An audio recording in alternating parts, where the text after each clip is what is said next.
OpenAI is still selling chatbots. Anthropic is still selling Claude. And while the rest of the AI industry talks about agents, Google just turned every one of its products into one. At Google I/O 2026, the company didn't just upgrade Gemini, it shipped the most agentic update in its history. A new personal AI agent called Gemini Spark can now work for you 24 hours a day, even when your phone is turned off. A new model called Gemini Omni can simulate reality itself, generating video grounded in real-world physics. Search, Chrome, Gmail, YouTube, and even shopping are being rebuilt around AI agents that take action on your behalf. And the scale Google is operating at is now so large that no other company on the planet can match it. Let's start with Gemini Spark, because this is the announcement that defined the entire keynote. Spark is a personal AI agent that runs around the clock on dedicated virtual machines in Google Cloud. The key part is that it works in the background, even when your phone or laptop is off. You give it a task, walk away, and Spark keeps working. It connects natively with Gmail, Calendar, Drive, Docs, Sheets, Slides, YouTube, and Google Maps. Josh Woodward, who leads Google Labs and the Gemini app, described the experience as tossing things over your shoulder and Spark catching them. Sundar Pichai called it the next evolution of digital assistance. Spark is built on Gemini 3.5 and the anti-gravity harness, and the beta opens to US AI Ultra subscribers next week. If your phone could complete tasks while it is turned off, how much of your daily workflow would you actually hand over to it? Tell me below in the comments. Behind Spark is a brand new model. Google launched Gemini 3.5 Flash on the same day as the keynote, and it is already the default model in the Gemini app and AI mode in search worldwide. If you opened Gemini today, you are already running it. The model is optimized heavily for agentic coding and long-horizon tasks. Inside Google's own developer platform, Gemini 3.5 Flash reportedly runs at 12 times the speed of comparable frontier models. Google also claims it can cut enterprise AI costs by more than $1 billion per year. That number alone shows the kind of pressure Google is putting on the rest of the industry. But the bigger jump came with another model. Gemini Omni is Google's new world model, and Pichai described it as the leap from predicting text to simulating reality. Omni accepts image, audio, video, and text input. Right now, it outputs video grounded in real-world physics that can be edited natively. Image and text outputs are coming over time. It is already live in the Gemini app, in Google Flow, and inside YouTube Shorts. This is Google's most direct shot at OpenAI's Sora and Runway, and it is the first time a major lab has shipped a real-world model in a consumer product. The engine powering all of this is Anti-Gravity 2.0. Google fully reimagined its developer platform around AI agents. Anti-Gravity 2.0 ships as a standalone desktop app, a command line tool, and a software development kit. It supports parallel sub-agent execution, scheduled background tasks, and integrations across AI Studio, Android, and Firebase. The data point Pichai showed on stage was staggering. In March, Google's own developers were processing 500 billion tokens per day inside Anti-Gravity. By mid-May, that number was over 3 trillion. That is a 6 times jump in just 10 weeks. This is the flywheel powering every other announcement. What happens to regular software developers when AI agents can build, deploy, and ship code faster than humans can review it? Drop your answer below. The next big shift moves into search. Google introduced information agents, personalized AI agents that you can set up to run in the background 24 hours a day. They monitor the web for you and alert you the exact moment something happens. A price drops, a job opens, a flight gets cheaper. You no longer search. The agent searches for you. This is the first time agentic AI has been embedded directly inside Google Search, the most used product on the internet, rolling out this summer to AI Pro and Ultra subscribers. Shopping is also being rebuilt around agents. Google launched Universal Cart, an AI-powered shopping cart that lives across Search, the Gemini app, YouTube, and Gmail. The moment you add a product, the cart goes to work in the background. It hunts for deals, tracks price drops, surfaces price history, and alerts you the second something comes back in stock. Behind it sits a new system called the Universal Commerce Protocol. This lets AI agents browse retailer inventories and handle the entire checkout from inside Search. Google is quietly building the infrastructure for AI agents to do all your shopping for you. Search itself is changing in a way that has not happened in nearly 3 decades. Powered by Gemini 3.5 Flash and Anti-Gravity, Search now uses agentic coding to generate custom layouts and interactive visuals tailored to each specific question. Ask a complex query, and instead of a list of blue links, you get a dynamic interface built in real time for that exact question. The product that defined the modern internet is now becoming something completely different. This is generative UI hitting search at full scale. Google also moved aggressively into hardware. Samsung and Google jointly unveiled their first smart glasses, branded as intelligent eyewear. Two design partners came on board: Gentle Monster for fashion-forward styles, Warby Parker for classic frames. Launching this fall, with cross-platform support for both Android and iPhone, which is a direct shot at Meta's Ray-Ban glasses. The glasses run Android XR and are powered by Gemini. Features include live translation that matches the speaker's voice, turn-by-turn navigation, summarized notifications, and hands-free Gemini access. Two categories exist: audio-only glasses and display glasses with AR overlays. Analyst estimates put the price between $600 and $900. If you could wear Gemini on your face all day, would you actually use it, or does it still feel too early for smart glasses? Let me know in the comments. That question matters more when you see the scale Google is operating at. Pichai dropped some genuinely shocking numbers. Google now processes 3.2 quadrillion tokens per month. A year ago, that number was 480 trillion. The Gemini app went from 400 million to 900 million monthly active users in just 12 months. AI Overviews now serves 2.5 billion monthly users. Nano Banana, Google's image tool, has generated over 50 billion images. And the company plans to spend between $180 and $190 billion on AI in 2026 alone. That is roughly 6 times what it spent in 2022. This is the context for everything else. No other company on the planet is operating at this scale. That scale lets Google do something nobody else can. It can push agentic AI into every product you already use. Beyond Spark, the company launched a wave of agentic features across the entire ecosystem. Daily Brief gives you a proactive Gemini briefing each morning. Docs Live lets you create entire documents by talking to Gemini Live. Gmail Live brings voice-driven email composition. Google Pics is a new image generation and editing tool. Ask YouTube reimagines how you find videos by letting you talk to Gemini directly. And CodeMender is a new AI security agent that finds and fixes vulnerabilities inside your code automatically. The bigger picture is this: ChatGPT and Claude are destination apps. You go to them. Google is doing the opposite. It is turning every product you already open every day into an agent. Inbox, browser, search, maps, docs, shopping, video, and now even your glasses. That is a distribution advantage no AI lab can match. What Google announced at I/O 2026 is not a new feature wave. It is a structural shift in how the internet works. The chatbot era is ending. The agent era has officially begun. And this is only the warm-up, because the next round of AI hardware is just months away. And if you think that's crazy, wait until you hear this. Anthropic may be the most confusing AI company in the world right now. One month, people are angry because Claude is running out of usage. The next month, Anthropic is signing some of the biggest compute deals in the AI industry. One moment, Elon Musk is calling the company dangerous and hypocritical. The next moment, he is giving Anthropic access to one of the most powerful AI data centers on Earth. And behind all of this is a bigger story about Claude, OpenAI, the Pentagon, cybersecurity, jobs, and the future of the AI race. To understand what's happening with Anthropic, we have to start with one simple mistake. Anthropic did not buy enough compute. Dario Amodei, the CEO of Anthropic, had a very cautious approach. He did not want the company to spend insane amounts of money on chips and data centers if AI demand suddenly slowed down. And honestly, that fear was not crazy. In AI, compute is not like buying a normal laptop.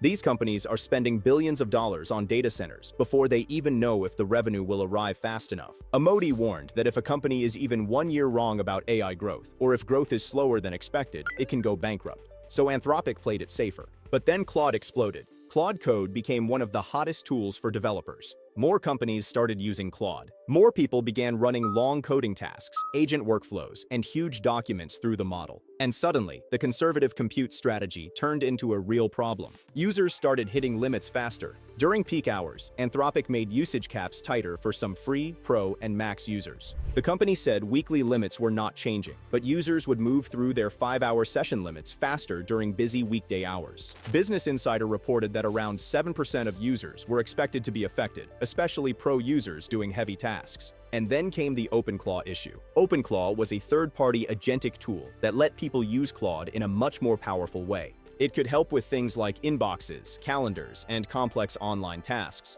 But these agentic workflows burn through a lot more compute than normal chat. So Anthropic changed the rules. Starting in April, users could no longer use their normal Claude subscription limits for third-party tools like OpenClaw. They had to pay separately through usage bundles or API access. To Anthropic, this was responsible capacity management. To many users, it felt like the company had changed the deal after people had already paid. That is why Claude went through a very strange moment. People loved the model. Developers respected it. But the actual user experience started feeling unstable. One day you had enough usage. The next day, you were limited. One day Claude Code seemed included. The next day, users were unsure what their plan actually covered. And for a company built around trust, reliability, and safety, this became a serious PR problem. So Anthropic had to make a huge correction. And the correction was simple: buy more compute, faster than ever before. On May 6th, Anthropic announced higher usage limits and a new compute deal with SpaceX. The company said it would double Claude Code's 5-hour rate limits for Pro, Max, Team, and seat-based enterprise plans. It also removed the peak hour limit reduction for Claude Code on Pro and Max accounts and raised API rate limits for Claude Opus models. But the biggest part was the SpaceX deal. Anthropic said it had signed an agreement to use all of the compute capacity at SpaceX's Colossus 1 data center, giving Claude access to more than 300 megawatts of new capacity and over 220,000 NVIDIA GPUs. This is a massive shift. Anthropic went from being cautious about overbuying compute to suddenly locking down some of the biggest AI infrastructure deals in the world. It also announced up to 5 gigawatts of capacity from Amazon, a 5-gigawatt agreement with Google and Broadcom, $30 billion of Azure capacity through Microsoft and NVIDIA, and a $50 billion investment in American AI infrastructure with FluidStack. Anthropic also committed to spending $200 billion with Google Cloud over 5 years. That number shows how serious this race has become. This is not a normal software company scaling servers. This is an AI company trying to build the energy and chip supply chain needed to serve hundreds of millions of users and thousands of enterprises. But the strangest part of the compute story is Elon Musk. Just a few months earlier, Musk was publicly criticizing Anthropic. Reports said he had called the company evil, misanthropic, and hypocritical. Then suddenly, SpaceX was leasing Anthropic its Colossus 1 data center. Musk later said that after spending time with Anthropic's leadership, no one set off my evil detector. On the surface, this looks like a shocking U-turn. But the business logic is easy to understand. Compute is now one of the most valuable resources in the world.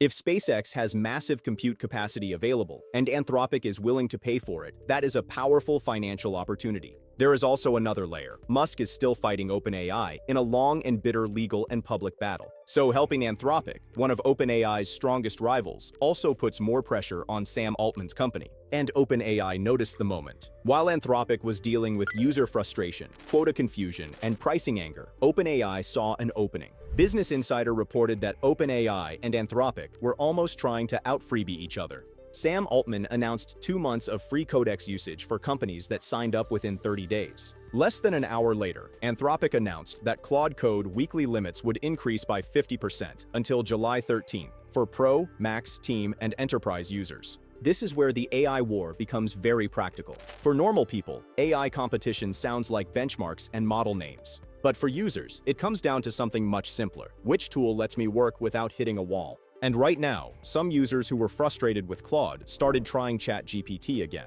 That does not mean Claude is weak. In fact, Claude is still considered one of the best models for writing, coding, and long context work. But reliability matters. If a developer is halfway through a project and suddenly hits a limit, that frustration can push them to another platform. OpenAI is also going through its own strategy reset. The company spent time expanding into many areas, including Sora, its AI video product, and Atlas, its AI-powered browser. But Sora was discontinued, with OpenAI confirming that the Sora web and app experiences ended on April 26, 2026. Reuters reported that OpenAI shifted focus toward coding tools, corporate clients, and AGI after dropping Sora. That matters because Anthropic has been winning ground in enterprise and developer workflows, exactly the area OpenAI does not want to lose. OpenAI may have the stronger consumer brand because of ChatGPT, but Anthropic has built a very strong reputation among serious business users. So now both companies are fighting for the same customer: the developer, the enterprise team, the finance worker, the lawyer, the consultant, and the company that wants AI inside real workflows.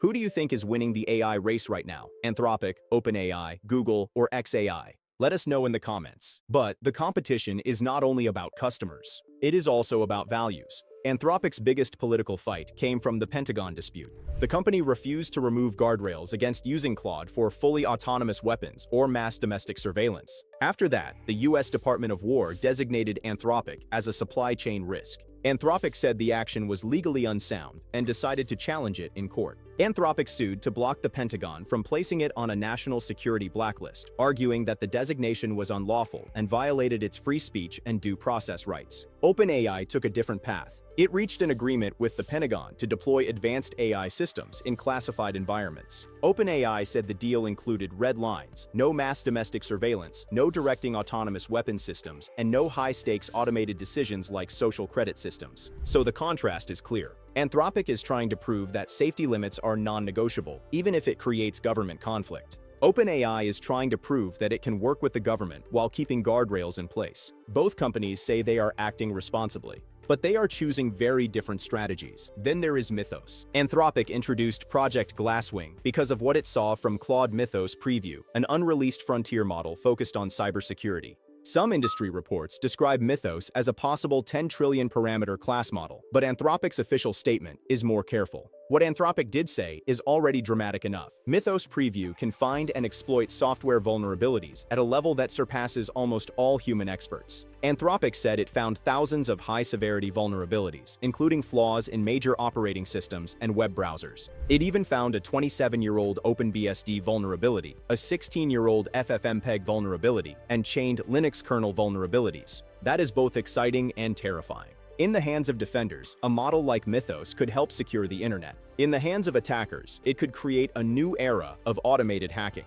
That is why Anthropic limited the release through Project Glasswing, working with major technology and financial partners instead of giving the model to everyone. After that came Claude Opus 4.7. Anthropic said Opus 4.7 improved vision, coding, professional tasks, documents, interfaces, and real-world agentic workflows. But it also admitted something important. Opus 4.7 was intentionally trained, so its cybersecurity capabilities were not as advanced as Mythos Preview. In simple words, Anthropic made the public model stronger in useful areas, but weaker in the dangerous cyber area. And that is the core Anthropic story. This company wants to move fast, but not in the same way as everyone else. It wants to win enterprise customers, but it also wants to define the safety rules of the industry. It wants massive compute, but it was scared of buying too much too early. It wants powerful models, but it is willing to hold back the most dangerous capabilities. Meanwhile, the money is getting unbelievable. Recent reports say Anthropic has been discussing a $30 billion funding round at around a $900 billion valuation, with projected annualized revenue reaching toward $45 billion. And this is why the IPO race is becoming real. Anthropic, OpenAI, and Musk's AI empire are no longer just labs. They are becoming infrastructure companies, software companies, defense contractors, cloud customers, and possibly some of the most valuable companies on Earth. But the biggest question is not just who wins. The biggest question is what happens to people. Dario Amodei has warned that AI could wipe out half of entry-level white-collar jobs within 5 years and push unemployment much higher. He says governments and AI companies are sugarcoating the risk. Sam Altman has a more optimistic view. He agrees many jobs will change, but he argues AI will help people create more, build more, and live with greater abundance. Which vision sounds more realistic to you? Dario Amodei's warning about job loss, or Sam Altman's optimism about AI creating abundance? Drop your thoughts in the comments. So Anthropic is not just a company story. It is a preview of the entire AI future. Compute is scarce. Users are impatient. Governments want access. Hackers want power. Enterprises want productivity. Investors want trillion-dollar returns. And workers want to know if AI will help them or replace them. Claude may be just one chatbot on the surface, but behind it is a battle over infrastructure, safety, money, military power, cybersecurity, and the future of work. And that is why Anthropic matters. Because whether you use Claude or ChatGPT, the choices these companies make now could decide what the next decade of AI actually looks like. But while Anthropic is trying to control how powerful Claude becomes, Elon Musk's xAI is moving in the opposite direction.